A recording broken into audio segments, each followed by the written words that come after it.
Якутия имеет определенные свои особенности ведения хозяйства вообще по всем направлениям. Есть объективные причины вообще сложности, которые создают объективные причины. Это климатические условия, это природные климатические условия, это огромная территория, это сложная транспортная инфраструктура, энергетическая инфраструктура.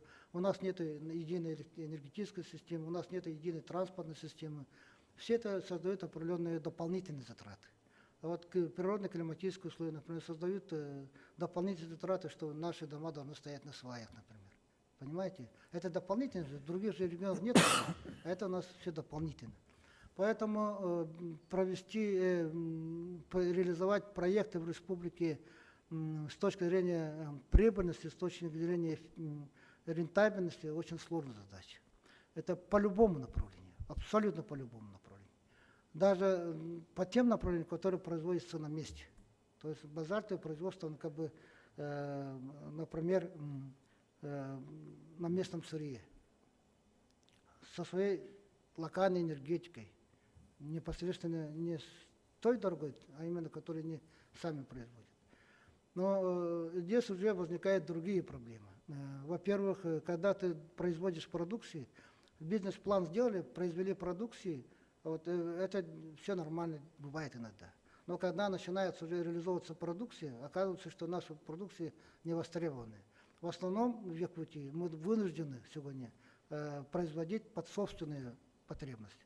За пределы республики возить уже невозможно. Но базальт произвели, нормально сделали, объемы большие сделали, вывести надо, потому что излишки получается. А вывести невозможно, потому что там дороже становится, чем, скажем, те, которые там производят. И в результате конкуренции не выдерживаем. Вот с этой точки зрения проблемы есть. Но с другой стороны, по тем новым проектам, которые мы реализуем, необходимо решить две задачи. Первая задача – это непосредственно формировать само производство. С этой точки зрения Егор Петрович справился. То есть он произвел базальтовое волокно, он произвел базальтовый утеплитель, все нормально. А потом надо обеспечить текущее состояние, то есть текущее производство. То есть это текущее производство тоже имеет определенные свои сложности. Это сбыт продукции, это умещение затрат, чтобы выйти на прибыль. Вот в этом плане он испытывает сложности. В результате у него, как вы сами сказали, убыточное производство.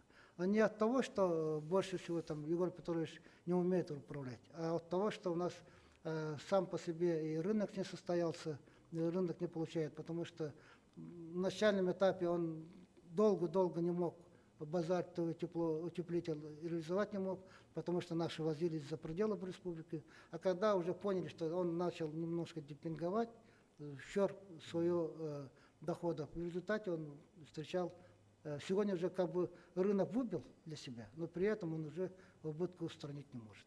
Вот в результате ситуация у него сложная, но я думаю, что мы обязаны будем сохранить это производство, и РИК будет поддерживать, и производство вывести на рентабельные объемы. Я думаю, что если РИК обеспечит определенными дополнительными оборотными средствами, в этом случае ситуацию должны выправить. Такую задачу они получили.